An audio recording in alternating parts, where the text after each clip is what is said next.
So for a household to have harmony, or for a work project to be successful, or for a community church event to make an impact, think we, not me.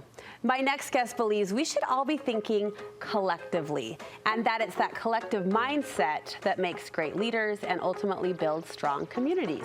Studio 5 contributor Shima Baughman is joining me. You are going to stretch our brain today in the most beautiful way. How are you? Oh, so Speaking good. of beautiful, enter Shima. Enter Shima. So to understand the we, not me mindset better, maybe tell us, I'm going to work backward. Tell us what it is not. What is a collective mindset? What isn't it? What isn't it? Yes. So it's like, you know, when everyone works on a group project and somebody takes credit on social media or at work, or, you know, and doesn't give credit to all those around, or, you know, you go to a lunch and it's all about one person and not everyone else. Not the group.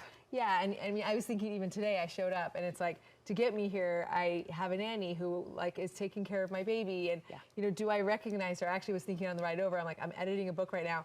And have I ever thanked her in any of the books I've written? No. You know, it's just like remembering all the people that make what's possible, that we did this together. I truly could not be here without my nanny and without my husband and without, you know.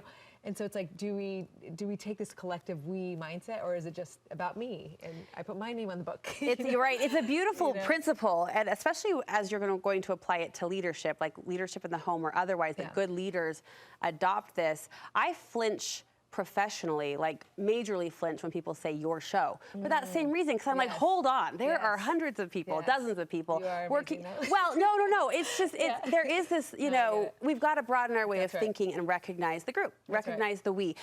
You have this awesome quote that will serve as sort of a jumping off point for this conversation.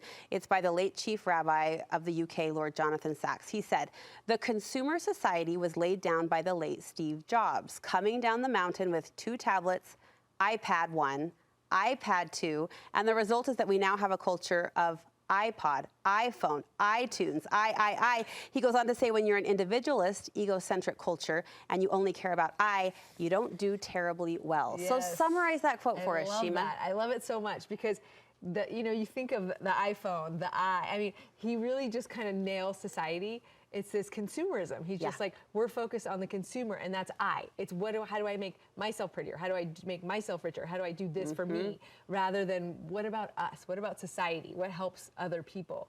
And I think that shifting that, right? The ecocentric doesn't serve any of us. So you think it might be helping you, but it doesn't. And so if we're going to help everyone collectively, we need to kind of shift our mindset for what he calls a covenant mindset. And this is, you know, it's interesting because, you know, in my religious background, you know, Christianity, it's like we talk about covenants a lot, but as they do in Judaism. And so one of the important things they have as this covenant thinking is, you know, they trace everything back to Abraham, Isaac, and Jacob. And so for them, it's like, well, we all have this collective history. We're all one. And so how it plays out, and I love this story because it really helps me understand this we mindset is, so Rabbi Berman lost his father, and he talked about at a talk I was at, and he said, you know, it was difficult when I was traveling. So he would, because in order to respect his father, according to Jewish law, you have to pray 3 times a day and sanctify, you know, God's name in honor of the person that has passed. His father. Yeah. And so he would do this, and at home it was easy. He'd go to Yeshiva University, you know, call 9 students, and together they would pray. But he said he was traveling, and one time he ended up in Europe in some small town in the middle of nowhere. And he ended up, you know, reaching out to the synagogue, and, you know, 10 men showed up at midnight, and they brought him food, and they prayed together, and they didn't know him from anybody. They'd never met him in his life. They probably won't ever even see him again.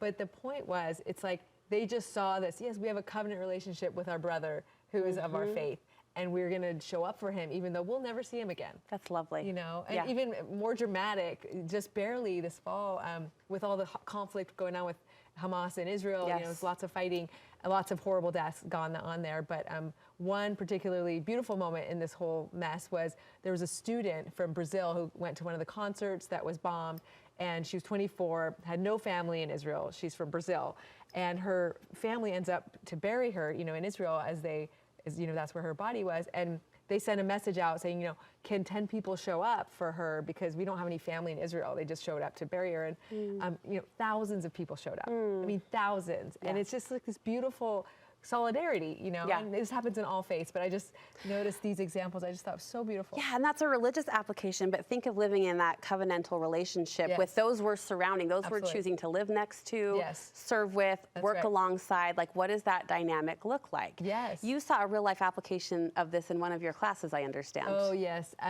So we have this situation where every year I give them this hypothetical, and we're talking about the theories of punishment in my criminal law class. Okay. And the students have to think about, what do we do? So we pretend that they're on a desert island. Somebody shoots someone else. They create the rule of law because they're law students, and they execute. They decide to have judges and make a trial, and basically they find this person is guilty of killing another classmate of their class. And so I asked them, what will you do? Do you effectuate the punishment there? Do you, so also they get rescued right at the end. Okay. Before they've executed. All hypothetical, but they are plucked off the island. So they're about to be plucked off the island. And then the question is, do they leave the person there to suffer alone? Do they bring the person back for punishment? Do they execute him before they get on the plane? Or do they just not punish because I imagine these law students are just spinning as you're throwing out these and I've ideas. done this for 14 years. And so it's really interesting because every year the vast majority of students says, let's punish this person, right? And either there or they take him home and punish. But this year was so fascinating, Brooke, because I had two students, Mr. Rich and Mr. Rich, both brothers, two brothers, a few years apart. And they're actual brothers in class. Okay. Right? And so I think at the moment, as everyone's voting punished, I was like, Mr. Rich, what if it was your brother that had killed? Who happened to be sitting in the row behind him. Literally two, and he's like, I wouldn't punish him. And then I go to other Mr. Rich. I'm like, Mr. Rich, would you? And he's like, no way. And I was like, well, and this is at BYU, so I was like, what Elder Soares said, we're all brothers and sisters in Jesus Christ. So what do you think about that? This is for my, Latter-day Saint audience, and they were all like, oh boy. Right? Can I change my answer, Professor Baughman?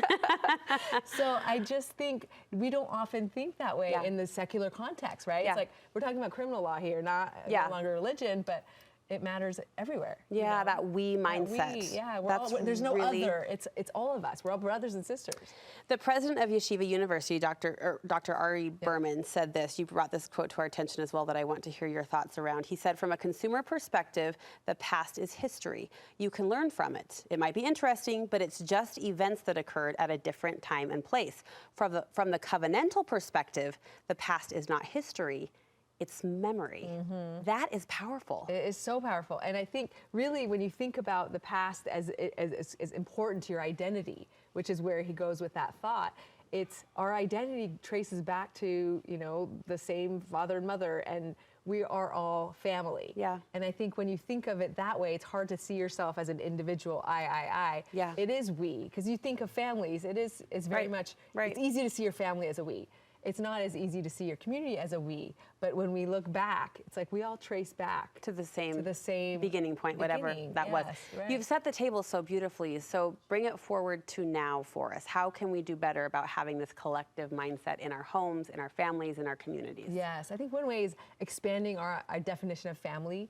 Right? Who is part of our family? I mean, can people that we minister to be our family? Could our neighbors be part of our family? Right? Could even my kids sometimes get a little confused because I try to expand our vision of family so they don't know who their real cousins are and the ones that we've adopted. My children have a similar conundrum. Like we have 4 aunts that are not our aunts, but it's auntie and it's gonna, but it's we can all do that. I mean, I think worshiping whatever faith you have, synagogue, going to church, going to mosque, that really helps you to have a community that you feel like a brothership, a sistership with, kinship.